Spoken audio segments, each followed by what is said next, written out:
Assalamualaikum, this is Mehak Shaba and you are watching MS Chemistry. So, first of all, I have to ask कि कैसा हुआ आपका हिंदी का paper और जो आपका नेक्स्ट पेपर है वो है केमिस्ट्री का.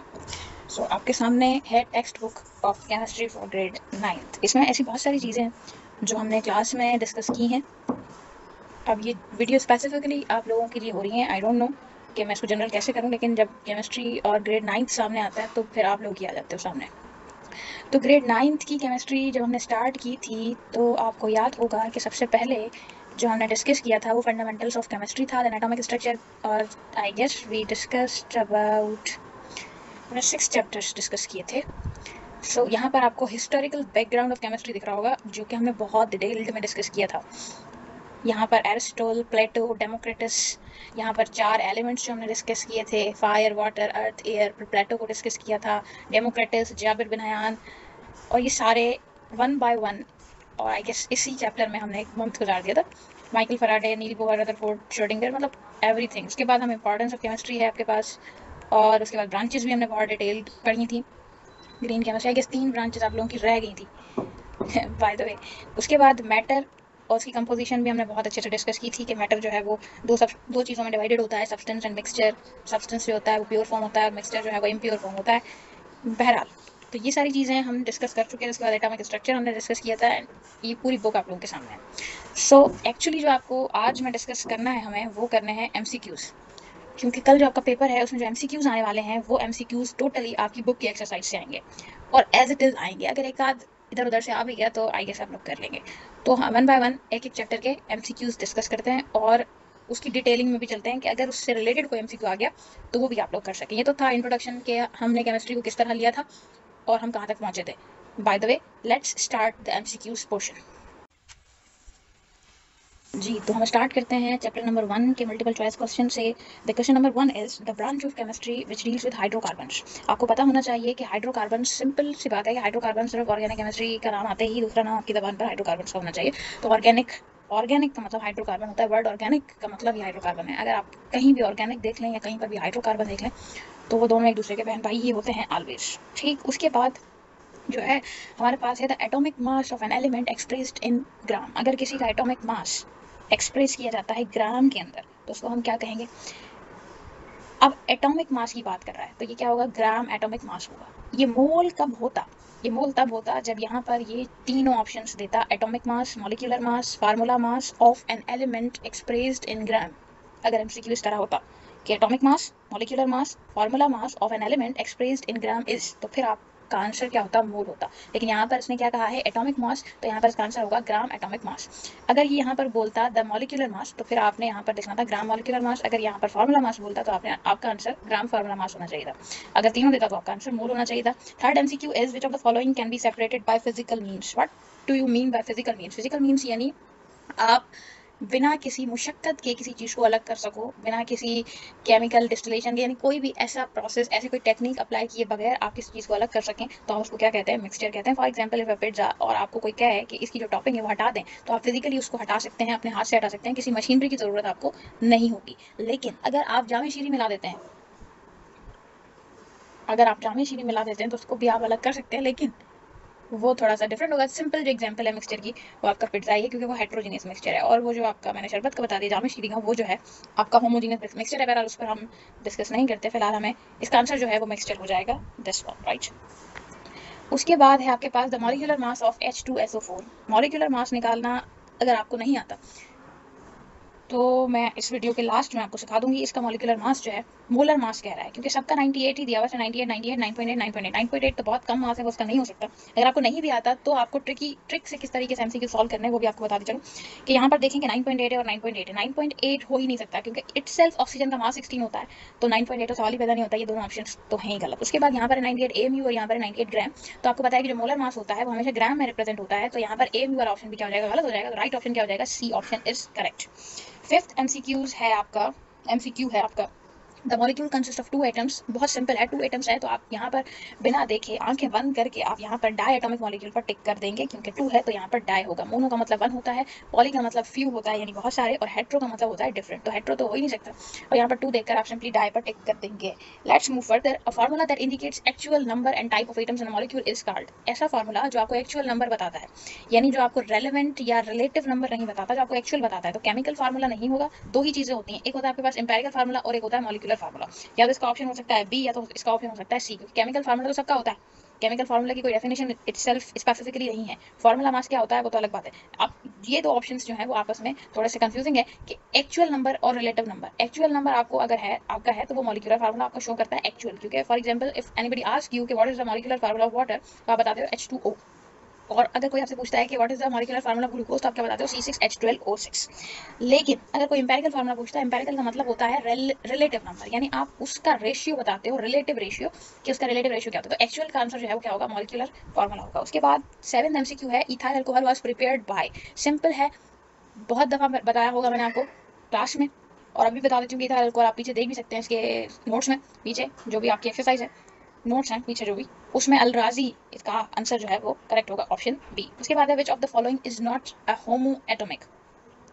यहाँ पर होमो एटॉमिक का मतलब होता है जिसमें सारे एमसीक्यूज जो हैं वो एक जैसे हों। होमो का मतलब होता है सारे उसके अंदर जितने भी हैं वो क्या है, होमो एटॉमिक हो। तो यहाँ पर ये होमो एटॉमिक है, बाकी ये तीनों ऑप्शन होमो एटॉमिक नहीं है, तो इन्होंने ये एमसीक्यू ही गलत दिया है। इसका एमसीक्यू होना ये चाहिए which of the following is homo atomic, यहाँ से ये नोट मिटा दें आप, क्योंकि अगर एमसीक्यू आएगा आपके पेपर में तो उसमें ये नोट नहीं लिखा हुआ होगा। तो आपका आंसर जो है वो H2 होगा, लेकिन तब जब ये नॉट नहीं होगा। अगर ये नॉट होता है तो फिर ये तीनों ऑप्शंस करेक्ट होंगे, क्योंकि ये तीनों होमो एटॉमिक नहीं है। तो पेपर में जब एमसीक्यू आएगा उसमें ये नॉट लिखा हुआ नहीं आएगा, तो आपने ये करेक्ट करना है H2। ठीक, उसके बाद चलते हैं MCQ नंबर 9 पर, empirical formula of hydrogen peroxide. Hydrogen peroxide का जो मॉलिक्यूलर फार्मूला होता है वो होता है H2O2। This one molecular formula, not empirical. H2O2 is the molecular formula of hydrogen peroxide. याद रखिएगा एम्पिरिकल, अगर आप चाहते हैं कि आपको एम्पिरिकल फार्मूला पता हो तो आपको उसके लिए सबसे पहले आपको मॉलिक्यूलर फार्मूलाज याद करने पड़ेंगे। हाइड्रोजन पेरोक्साइड का empirical formula, sorry molecular formula है H2O2, तो एम्पिरिकल फार्मूला उसका क्या होगा, ये 2 और 2 जो है वो आपस में 1 by 1 से कट जाएंगे और एम्पिरिकल फार्मूला जो है वो HO हो जाएगा। याद रखिए OH नहीं होगा, OH इसकी सीक्वेंस में नहीं आ रहा, HO है यहाँ पर, तो यहाँ पर भी क्या होना चाहिए HO। तो एम्पिरिकल फार्मूला ये है। अगर एमसीक्यू आ जाता है molecular formula of hydrogen peroxide, then you will tick the option A. उसके बाद है a piece of matter in pure form is termed as. एक मैटर का पीस है जो कि प्योर फॉर्म में है, तो आपको पता है कि प्योर फॉर्म में जो भी मैटर होता है उसको हम क्या कहते हैं, सब्सटेंस कहते हैं। Got it. ये हुए आपके एमसीक्यूज चैप्टर नंबर 1 के। Let's discuss chapter number 2। Chapter number 2 का नाम है एटॉमिक स्ट्रक्चर, और इसका एमसीक्यू नंबर 1 है, in an atom number of proton and neutrons are added to obtain. यानी ये कह रहा है कि जब आप प्रोटॉन और न्यूट्रॉन को आपस में ऐड करते हैं तो क्या बनता है। जब प्रोटॉन और न्यूट्रॉन को ऐड करते हैं तो एक्चुअली न्यूक्लियस बनता है, और न्यूक्लियस को हम न्यूक्लियॉन्स भी कहते हैं, क्योंकि न्यूक्लियस के अंदर जो भी पार्टिकल्स मौजूद होते हैं उन दोनों को मिलाकर एक वर्ड है जो कि न्यूक्लियॉन्स कहलाता है। क्योंकि इसका answer atom number of electron तो नहीं हो सकता, प्रोटॉन और न्यूट्रॉन जब मिलेंगे तो इलेक्ट्रॉन का तान नहीं बन सकते, एटॉमिक नंबर भी नहीं बन सकता, नंबर ऑफ आइसोटॉप्स तो सवाल ही पैदा नहीं होता। तो option B is correct, that is number of nucleons. After that we have if proton number is 19, electronic configuration will be। अब यहाँ पर ये कह रहा है कि अगर प्रोटॉन का नंबर 19 है तो इलेक्ट्रॉनिक कन्फिगरेशन क्या होगी। आपको पता है कि इलेक्ट्रॉनिक कन्फिगरेशन जो है वो मैंने आपको दो बताई थी, एक थी सिंपल इलेक्ट्रॉनिक कन्फिगरेशन और एक होती है डीप इलेक्ट्रॉनिक कन्फिगरेशन। तो सिंपल इलेक्ट्रॉनिक कन्फिगरेशन के अकॉर्डिंग तो ये हो जाएगा 289, लेकिन ये वाली जो है वो एप्लीकेबल नहीं होती फर्दर एलिमेंट्स के लिए, क्योंकि जब आपके पास इलेक्ट्रॉन का नंबर 19 है तो 2 इलेक्ट्रॉन आपके किस में आ जाएंगे, के शेल में आ जाएंगे, दिस वन। उसके बाद जो आपके दूसरे एल में कितने आ जाएंगे, 8 आ जाएंगे। आपको पता है कि एम के अंदर तो 18 आ सकते हैं, लेकिन हमने यहाँ पर भी 8 लिखा है, क्योंकि जब डीप इलेक्ट्रॉनिक कन्फिगरेशन की जाती है तो उसकी सीरीज अगर आपको याद हो तो वो थी 1s2, 2s2, 2p6, उसके बाद 3s1, 3p6 और 3d नहीं आता, 3d बाद में आता है, 4s पहले आता है, क्योंकि जो मैंने आपको स्टोरी बताई थी इसकी कि s as compare to d छोटा है तो उसको पहले फिल किया जाता है। तो जब s को हम पहले फिल करेंगे तो 1 इलेक्ट्रॉन जो है वो s में चला जाएगा, ना कि वो d में जाएगा, राइट। तो इसका आंसर भी क्या हो जाएगा, b होगा। गलती से ये a मत लगा दीजिएगा, b होगा 2881। उसके बाद कह रहा है कि if nucleon number of potassium की बात कर रहा है कि अगर पोटेशियम का न्यूक्लियन नंबर का मतलब न्यूक्लियन मतलब प्रोटॉन और न्यूट्रॉन का सम है ये, और न्यूक्लियन नंबर यानी मास नंबर भी, एटॉमिक मास नंबर या न्यूक्लियन नंबर एक ही बात है। तो ये एटॉमिक मास बता रहा है आपको पोटेशियम का, तो पोटेशियम का एटॉमिक मास बताकर आपसे पूछ क्या रहा है, नंबर ऑफ न्यूट्रॉन्स पूछ रहा है। एंड यू शुड नो कि न्यूट्रॉन हम कैसे मालूम करते हैं, न्यूट्रॉन हम मालूम करते हैं atomic mass minus atomic number. तो एटॉमिक मास इसका 39 है और यहाँ इसी में आपको एटॉमिक नंबर जो है वो 19 पोटेशियम का होता है। एटॉमिक नंबर आप जब 39 में से 19 माइनस करेंगे तो आपको मिलेगा 20, तो आंसर होगा इसका सी। उसके बाद है the isotope carbon 12 present in abundance. इसका आंसर जो है वो 98.8 है, ये आपकी बुक में भी लिखा हुआ है। सिंपल थ्योरेटिकल क्वेश्चन है कि कार्बन 12 जो आइसोटॉप है, क्योंकि आइसोटॉप जो है वो कार्बन 12 तक कार्बन 13 कार्बन 14 होते हैं, तो उसकी जो अबंडेंस है यानी वो कितना परसेंट पाया जाता है, तो वो कितना परसेंट पाया जाता है 98.8। उसके बाद है electronic configuration is a distribution of. Electronic configuration में आप किसकी डिस्ट्रीब्यूशन करते हैं, तो हम इलेक्ट्रॉन की डिस्ट्रीब्यूशन करते हैं इलेक्ट्रॉनिक कॉन्फ़िगरेशन में। इसका आंसर होगा C electron. Which one of the following is most penetrating. Penetrating का मतलब ये है कि अगर आप उसको किसी भी चीज़ पर बम्बार्ड करवाएं तो वो उस चीज़ के आर पार चला जाए, तो मोस्ट पेनिट्रेटिंग जो है वो यहाँ पर आपके पास होगा neutron. Proton, electron, alpha particle सब पेनिट्रेटिंग होते हैं, लेकिन एज कम्पेयर न्यूट्रॉन जो है वो सबसे ज़्यादा पेनिट्रेटिंग होता है।